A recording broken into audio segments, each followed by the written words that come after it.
Hey guys, welcome to the latest edition of the Muir Reflection. John from the John Muir Show here, and on Wednesday of this week, a Wausau committee met called the Wausau Mayor's Welcoming and Inclusivity Committee, and that committee met for two main reasons. One was to discuss homelessness and the potential impact that homelessness could have on Wausau and its ability to be a welcoming place, and that's a policy debate, so I'm all for it. The other reason, though, that this Mayor's Welcoming and Inclusivity Committee in Wausau met was because they wanted to discuss an effort to recruit a Hmong individual to join this committee because there is currently not a Hmong individual on the committee. All right, and it's stated that both the mayor of the city, Robert Milkey, and this guy who chairs this inclusivity committee, Tom Neal, it sounds like both of them are all for this effort to bring a Hmong individual onto the committee.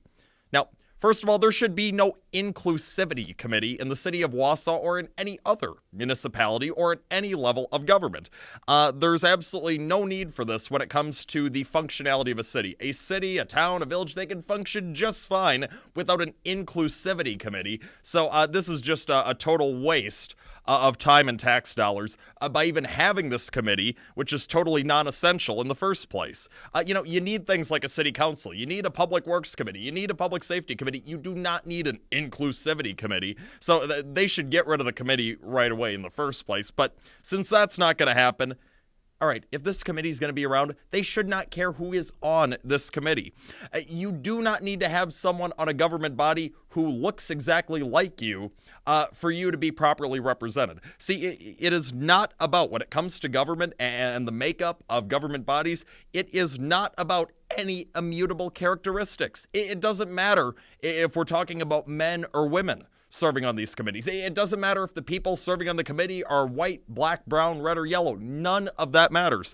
When it comes to government, the exterior of people is totally irrelevant. It's totally irrelevant what they look like. What does matter is what is on the inside. The people who are serving on these government bodies, what are their thoughts? What are their policy stances? What's their level of interest in fighting for what is best for said municipality, county, state, country, whatever level of government is. That is what matters. It's about the competency and the motivation, the interest in serving on government of these people. That's what it's about. It is not about any of their immutable characteristics. And it seems that this whole committee started, or at least really took off, because you had one member of the Wausau City Council, a Hmong woman, claiming that she was the victim of racist language at one of the city council meetings last year. All those accusations have been totally pushed back on by the mayor and other folks in the city. The accusations are unfounded. There was no reason to overreact, but it seems that that is what the city of Wausau did, and now really trying to pump this whole inclusivity committee hardcore as a result of it. Now, even if there was an instance of racism, obviously racism is bad, and the person responsible for said racism should be admonished for the inappropriate behavior or language that was espoused. Absolutely.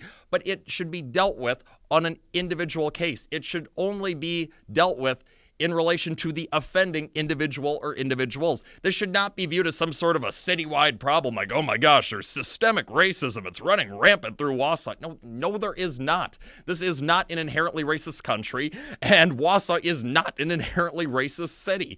So don't go overreacting. Don't go acting like this is all of our problem. No, it's not. If somebody actually was engaging in racist behavior, that is on them. The individual or individuals, it is their problem.